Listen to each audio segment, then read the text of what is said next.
So meron pala tayo available dito, no, na lupa. Pwede rin house in lot. May maliit na bahay dyan, no. 756, tama sir, no? 756 square meter residential lot, fully fenced with gate. So ito na siya, may mga bono ng mangga. So may ilaw at tubig na rin to. So may pool pa dito. So tinaguro natin pasukin yung bahay kasi yung probably yung binibenta na dito is lupa na lang eh. So fully fenced na siya. So ito dito pwede kayo maglabas ng pwede kayo maggawa ng malaking gate. Example, marami kayo car, pwede din to gawing apartment, ganyan. Tama, no? Pwede siya gawing apartment or residential house. So bodega pwede din.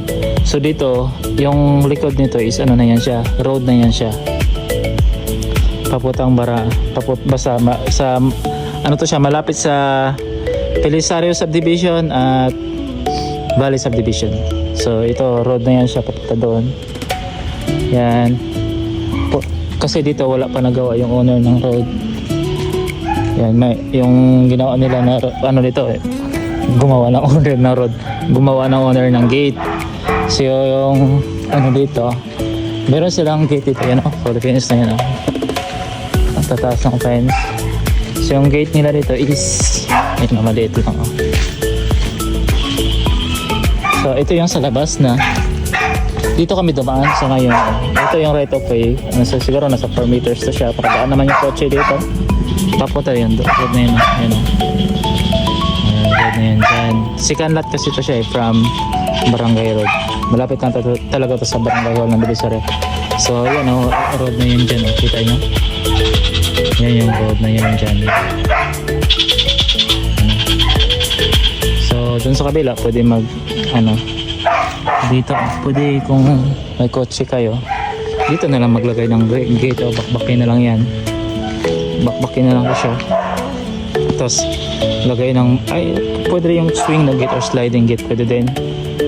So maluwag talaga yung area. Patay kayo dito malaking bahay o dalawang bahay kasya. O kung gawin yung gustong business, magpatay ng apartment, ideal talaga siya kasi malapit lang talaga to sa MCLL Highway ng Divisoria. Siguro walking distance lang talaga. Siguro tansya ko mga 30 meters lang yung lapit niya. Lapit lang talaga siya sa ano.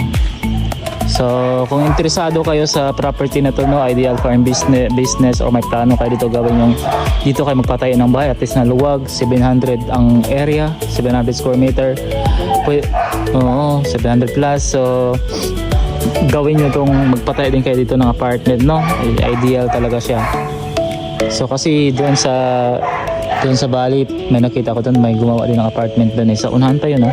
Ito is malapit na siya dito. So kasi gusto din ng mga ano dito, yung dito tumira, no? Isa pa may mga mag-rent sa inyo. Dito kasi is tahimik lang siya. Parang hindi kasi siya malapitan sa highway, dikit sa highway. Kasi pag malapit talaga sa highway, maingay na yung mga car, yung mga motor na malaki, yung mga tambutso, open pipe. So maingay. So dito paloob pa siya konti, pero hindi naman malapit sa malayo sa highway. Malapit lang sa 30 meters, siguro 30 meters lang, 450 ganun. So walking distance lang talaga. Before to siya sa, para maka-idea kayo, before siya sa Barangay Hall ng Divisoria. Pagpasok nyo sa Barangay Hall, before to siya second lot. So yun lang, kung interesado kayo sa property na to, no? O, house in lot o residential lot. Pero parang residential lot natin. So ang price pala nito is nasa 6 million pesos. So kung interesado kayo na to, message nyo lang pa ako. Thank you. At saka kung may binibenta kayo na property, no, tulad nito lupa, buy lupa, ganyan, farm, boarding house, apartment, commercial building, pwede nyo ako message, tulungan ko pa kayo hanap ng buyer.